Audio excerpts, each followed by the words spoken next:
series over 2 days reading because we didn't really get an explanation on Friday because of the letters. Page 262 to 305.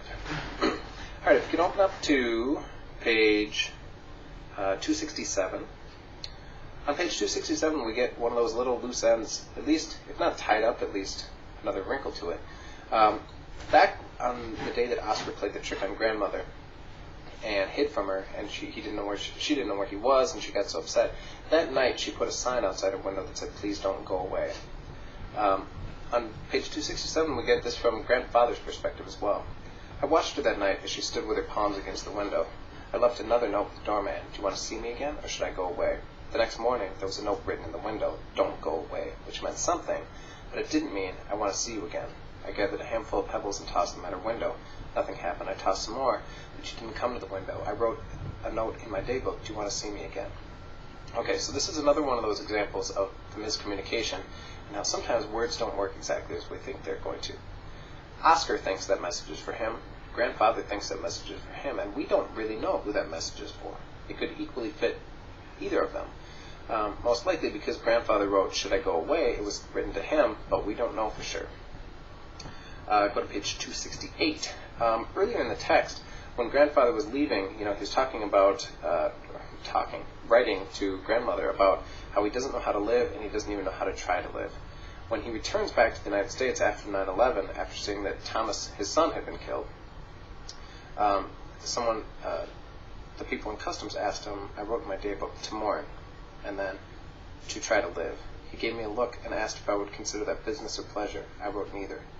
"For how long do you plan to mourn and try to live?" I wrote, "For the rest of my life." "So you're going to stay?"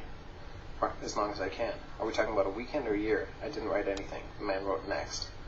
And this is ironically, going down the page just another sentence or two, I followed the arrows for those with nothing to declare, and that made me want to laugh, but I was silent. When you travel overseas, when you come back to the United States, at the airport, you have to declare any belongings you took with you. So if you purchased anything, or you bring any money back, or souvenirs or anything, you would have to declare those. But declare can also mean to state something. And since grandfather doesn't speak ever, declare in this sense is an ironic term. We also get another loose end tied up because grandfather has these big suitcases with him. And the person working at customs said, "That's a lot of paper," he said. I showed him my left palm. "I mean, that's a whole lot of paper," I wrote. "They're letters to my son. I wasn't able to send them while he was alive. Now he's dead. I don't speak. I'm sorry." The guard looked at the other guard, and they shared a smile. I don't mind if the smiles come at my expense. I'm a small price to pay. They let me through, not because they believed me, but because they didn't want to try to understand me. So, even though he wrote a letter to what started as his unborn son, and then ended up with his son, the only one letter that we know he sent was the letter that Oscar's father read, and that had all the red words circled, and that was the firebombing at Dresden. On 269, we get grandfather trying to tell grandmother his whole story, everything that he really should have told her from the beginning and has wanted to tell her from the beginning. But I stood in the middle of the airport at the beginning of the century, at the end of my life, and I told her everything. Why I'd left, where I'd gone, how I'd found out about your death, why I'd come back, and what I needed to do with the time I had left. I told her because I wanted her to believe me and to understand, and because I owed it to her, and to myself, and to you. Or was just more selfishness? I broke my life down into letters, and for love I pressed this. Okay, so breaking his life down to letters, this is another example of postmodernism.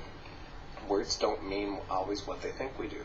They are just letters. Words are symbols, letters are symbols, and by breaking his life story down into letters, it's kind of another example of kind of that idea in postmodernism. I've had some students try to T9 this on their phone, and they could get through a couple words. I don't remember exactly what they were, but the problem was they didn't really know where the words ended. You know what I'm saying? So they would get through, they could type in love and death, and they would get through a couple words, but they didn't really know where the breaks were, so they didn't know where the words ended.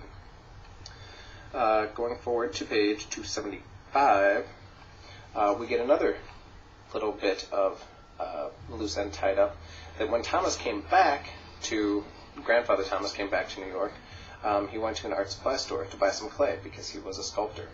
I couldn't keep my hands to myself. The pastels in long boxes, the palette knives, the handmade papers hanging in rolls. I tested every sample. I wrote my name in blue pen, and in green oil stick, and in orange crayon, and in charcoal. It felt like I was signing a contract in my life. I was there for more than an hour, although I bought only a simple block of clay. And so when Oscar sees this, he's actually seeing his grandfather's handwriting and his grandfather's name over and over and over. But at that point, he just doesn't know it. On page 276, this is grandmother trying to explain to grandfather what it was like when he wasn't there and the life they had to live. And by this point, this was in midst of they start to sleep together for the first time. Grandfather, in the middle of them trying to have sex, asks if he can see Oscar, and she won't let him. And she says, the next morning, she led me to a coat closet, which faces the living room. She went in with me. We were in there all day. Although she knew he wouldn't come until the afternoon. It was too small. We needed more space between us. We needed nothing places, she said. This is what it felt like, except you weren't here. Okay, so this is how, I think it's a good, one of those kind of over-the-top symbolic examples of what it's like to go through grief. Sometimes you just feel like the walls are closing in on you, and you don't have any space, and there's nowhere to go, and there's really no way to get free of everything you're going through. On page 277, we get another loose end tied up, and this has to do with the letter that Oscar's father read and Thomas's son read. And this shows another characteristic between grandfather, son, and grandson, Thomas Jr., and Oscar. When he got that letter, Oscar's father, she said, he tried to find you at once. I gave him the only letter you ever sent. He was obsessed with it, always reading it. I don't know what you wrote, but it made him want to go and look for you. On the next blank page, I wrote, I opened the door one day and he was there. He found you? We talked about nothing, just like grandmother and grandfather do. I don't know how he found you. He wouldn't tell me who he was. He must have become nervous, or he must have hated me once he saw me, or he pretended to be a journalist. It was so terrible. And he's pretending, just in the way Oscar pretends as he's going on his mission to find the certain black. He said he was doing a story about the survivors of the Holocaust, of Dresden. Did you tell him what happened to you that night? It was in the letter. What did you write? You didn't read it? You didn't send it to me. It was terrible. All the things we couldn't share. The room was filled with conversations we weren't having. Then, going down this page a little bit more, on page 278, 278, we get another example of a similarity between Oscar, grandfather, and Thomas, Oscar's father, as grandfather follows Oscar all over the city, trying to figure out what Oscar's doing, as Oscar's wandering around all over the city, trying to find out what his father was doing. I followed him all over the city, but I didn't betray your mother because I never let him know I was there. I thought we could go on like that forever, and yet here I am. Once again I was proven wrong. I don't remember when the strangeness of it occurred to me, how much he was out, how many neighborhoods he went to, why I was the only one watching him, how his mother could let him wander so far alone. Every weekend morning he left the building with an old man and went knocking on doors around the city. I made a map of where they went, but I couldn't make any sense of it. It made no sense. What were they doing? Just like Oscar made the map of Central Park, which didn't make any sense to him. And why did they stay for only a few minutes at every apartment? And this question is answered on the next page, when we find out that Oscar's mother has been calling everybody. So all the blacks that Oscar visited, which is why they would know his one name, which is why they would have cookies for him, which is why they would say, oh, it's you. All those questions are answered. Going on to page 281, and Oscar also plays the last message for Thomas. So you can imagine what that would be like for Thomas, because Thomas might be the only one, other than grandmother, who could really understand, at least to some extent, what Oscar's going through, because it was his son. He plays the last message for him. And one of the things that Oscar had worried about and wondered about and was sad about is why his dad didn't say, I love you, in the last message. My guess is he did, and he said, no matter what happens, remember. And if you think back to the conversation that Oscar's mother had with the psychiatrist, Dr. Fine, when they were listening through the door, when Oscar was listening through the door and he was trying to figure out what they say and filling in the blanks, it was that same type of thing, but my guess is that is what he said.